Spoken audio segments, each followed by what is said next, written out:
যেই মাসে আমরা আছি শাওয়াল মাস, এই শাওয়ালের 6টা রোজা সম্পর্কে কিছু কথা না বললেই নয়। হাদিস আপনারা ইতিমধ্যে শুনেছেন। নবী আলাইহিস সালাম বলেছেন, মান সামা রমাদান, যে ব্যক্তি রমজান মাসে রোজা রাখলো, রমজান মাসের সবগুলা রোজা যে রাখলো, সুম্মা আতবাআহু সিত্তাম মিন শাওয়াল, রমজান মাসের পর যদি কেউ শাওয়াল মাসে 6টা রোজা রাখে, কয়টা রোজা? 6টা রোজা রাখে। কোন মাসে? শাওয়াল মাসে, যে মাসটা চলছে। তাহলে কি হবে?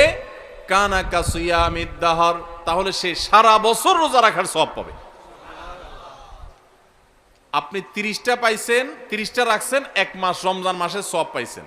সাথে আর শুধু 6টা প্লাস করলে অফার হলো 12 মাস রোজা রাখলে যে পরিমাণ সওয়াব পাইতেন, আপনার অ্যাকাউন্ট আল্লাহ সেই পরিমাণ সওয়াব জমা করে দিবেন।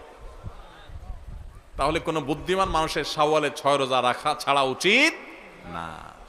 সাধারণত আল্লাহ তাআলা নেকামল করলে কয় গুণ বাড়িয়ে দেন? 10 গুণ। কয় গুণ বাড়িয়ে দেন ভাই? 10 গুণ। তো আমরা রমজান মাসে রোজা রাখি, সাধারণত সারা মাস 30 হয় সর্বোচ্চ, কখনো কখনো 29 হয়, 30 বেশি তো আর হয় না। তাহলে 30 হলে 30টা রোজা আমরা রমজান মাসে রাখলাম, আর শাওয়ালে যদি 6টা রাখি তাহলে কয়টা হয়? 36 রোজাকে যদি আপনি 10 দিয়ে গুণ দেন সমান সমান কত হবে?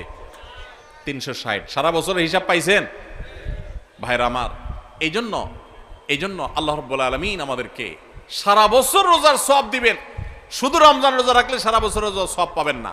রমজানে 30টা রাখতে পারছেন, সাথে আর শুধুমাত্র 6টা যদি প্লাস করতে পারেন এই মাসে, শাওয়াল মাসে, তাহলে এই 6টার কারণে ওই 30টা আর 6টা সব মিলিয়ে আপনি সারা বছর রোজার সওয়াব পেয়ে যাবেন ইনশাআল্লাহ।